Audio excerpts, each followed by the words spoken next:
Hey guys, welcome back to the channel. Today we're diving into some of the strangest last meal requests from death row inmates. You won't believe what some people asked for. We're talking about the final meals of some of the most notorious criminals in history.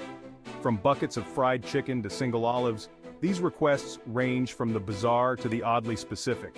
Get ready to have your mind blown as we explore the stories behind these unusual last meals. First up, we have James Edward Smith. Now, James was sentenced to death in 1984 for murdering a store clerk during a robbery in Texas. His crime shocked the community and led to a highly publicized trial. But what's really strange is what he asked for as his last meal. You might expect something extravagant or comforting. He wanted a lump of dirt. Yes, actual soil from the ground. Yeah, you heard that right, dirt. Not something you typically find on a menu. Not a juicy steak, not a delicious pizza, but a handful of earth. It's almost unimaginable. Now there's a lot of debate about why he'd want something like that. It sparked a lot of conversations and theories. Some people think it was a symbolic request. Perhaps he was trying to make a statement or find some peace. You know, like he wanted to return to the earth to become one with nature again, a final connection to the world he was leaving. Others think maybe he planned to use it to try and escape, throw it in the guard's eyes or something, a desperate last-ditch effort. But whatever the reason, it's definitely one of the most unusual last meal requests ever. It stands out in the history of death row. Imagine being the person who had to go out and find him that lump of dirt.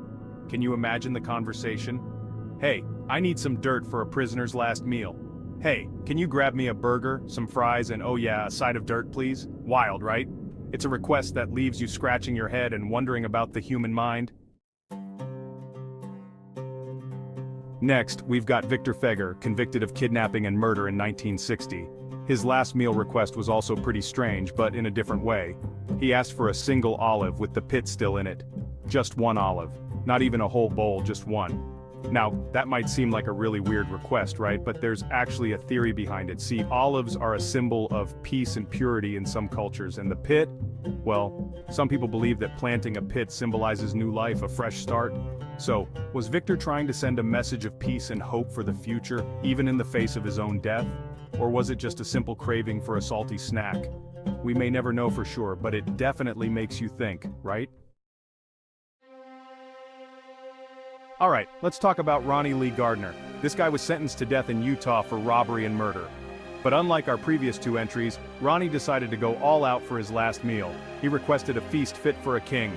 We're talking lobster tail, a big juicy steak, apple pie with a scoop of vanilla ice cream on top, the works. But there's a twist. Ronnie also requested something else along with his delicious meal. He wanted to watch the entire Lord of the Rings trilogy. Can you imagine? Spending your last hours on Earth immersed in Middle-earth, battling orcs and hobbits. Maybe he was a huge fan of the books and movies. Maybe he just wanted to escape reality one last time. Whatever his reasons, it's certainly a memorable last meal request. Chapter 4. The Last Meal That Broke Texas. Now let's talk about Lawrence Russell Brewer, a name that still sends shivers down the spine of many Texans.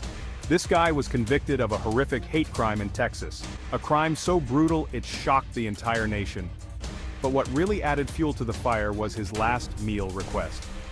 Brewer ordered a massive feast that included 2 chicken fried steaks, a triple meat bacon cheeseburger, a bowl of fried okra, a pound of barbecue with half a loaf of white bread, 3 fajitas, a pizza, a pint of ice cream, and 3 root beers.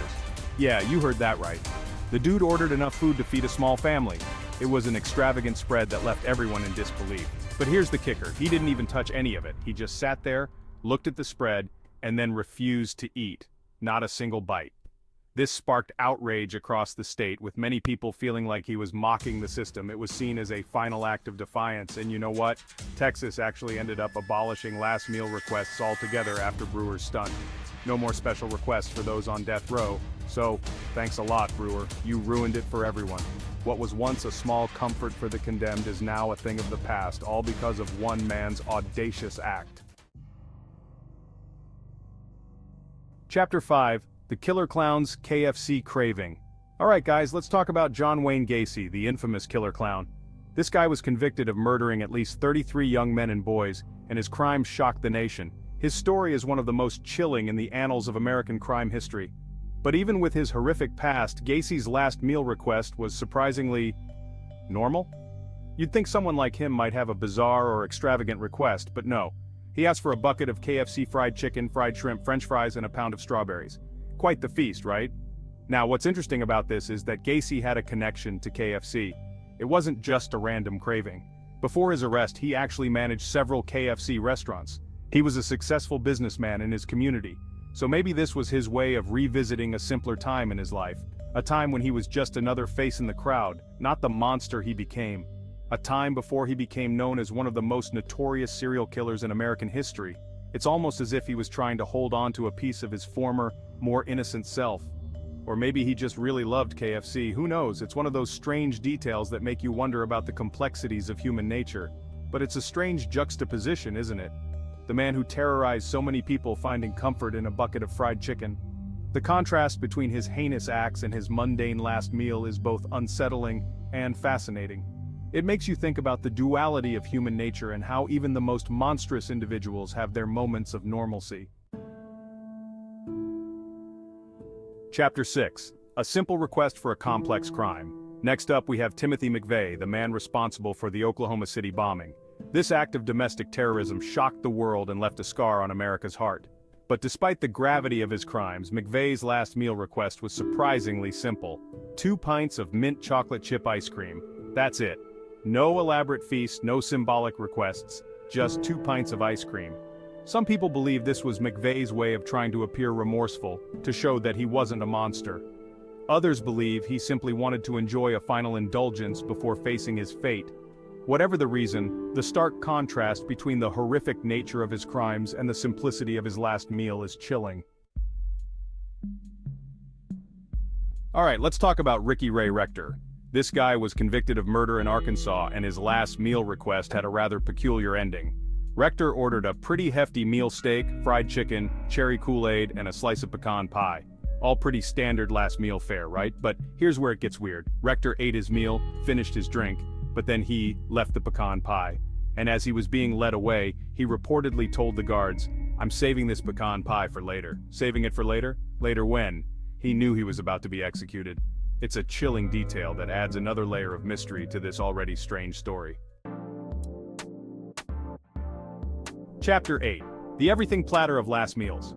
Next up we have Stephen Wayne Anderson. This guy was convicted of burglary, assault, and murder in California, and his last meal request was all over the place. He wanted 2 grilled cheese sandwiches, a pint of cottage cheese, a hominy and corn mixture, peach pie, chocolate chip ice cream, and a side of radishes.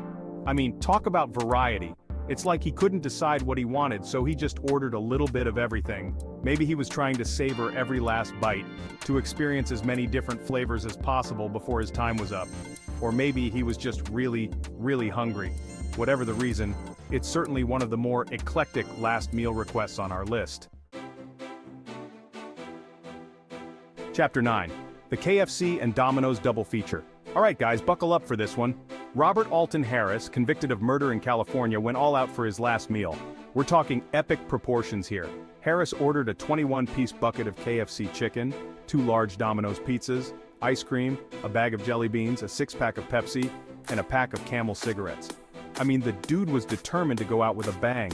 It's like he was having a last hurrah, a final celebration before his time was up. And hey, who are we to judge?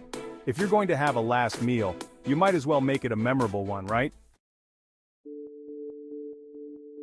Chapter 10. The Last Refusal. And finally, we have Angel Nieves Diaz. Diaz was convicted of murder in Florida, but unlike everyone else on this list, he refused to request a last meal. He declined the opportunity for a special meal, and instead, he was served the regular prison meal that day, which consisted of rice, beans, and vegetables. Now, there are a lot of theories about why Diaz refused a last meal. Some people believe it was an act of defiance, a way of saying that he wouldn't give his captors the satisfaction. Others believe it was a sign of remorse, a way of accepting his punishment without complaint. Whatever the reason, Diaz's refusal to request a last meal is a haunting reminder of the gravity of the death penalty. Thanks for watching. If you found these last meal requests as fascinating as we did, make sure to like, subscribe, and hit that notification bell for more intriguing content. See you next time.